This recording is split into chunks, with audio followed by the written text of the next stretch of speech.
Днес искам да направим съпоставка между Google Map и Google Earth. Виждате ли разликата? Отново Google Map, Google Earth. Ето ви е истинската карта на света. Ето и модела на плоската земя. Тук в това видео искам да ви покажа, че колкото и да скролвате, ето виждате Африка колко е голяма, вижте Антарктика. По същия начин Южна Америка и до Антарктика. Нещо размера не отговаря, нали? По същия начин Австралия и Антарктика. Нещо не е както трябва. И колкото и да въртиш, Антарктика заобикаля всичките континенти. Заобикаляни от всякъде. Както е на плоската земя. Сега имаме Google Earth. Преди малко видяхте Антарктика, как е по-голяма от всички континенти в пъти, а тук Антарктика е колкото Австралия. Мислите ли, че има нещо нередно тук?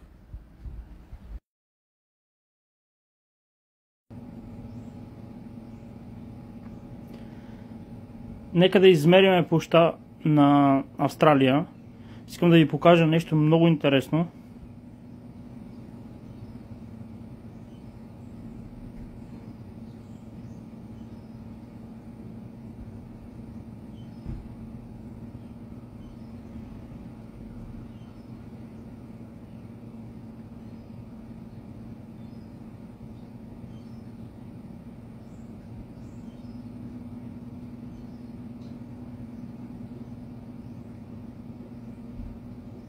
Хващаме цялата Австралия.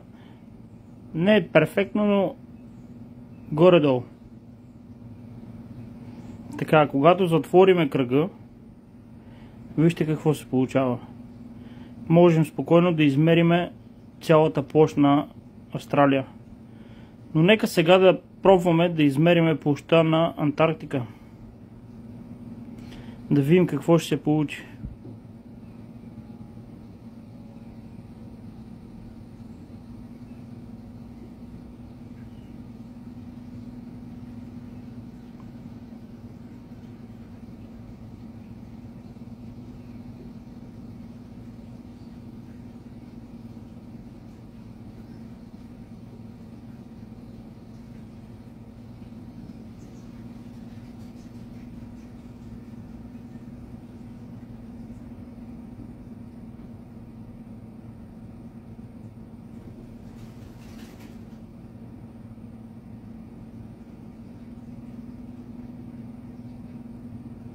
Искам да наблюдавате внимателно какво ще стане, когато затвориме кръга.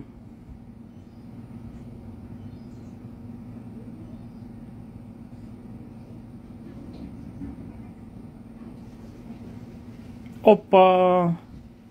Какво имаме тук? Какво имаме тук? Това познато ли ви е? Защо Google Earth ни показва Антарктика по този начин? Имам отговор.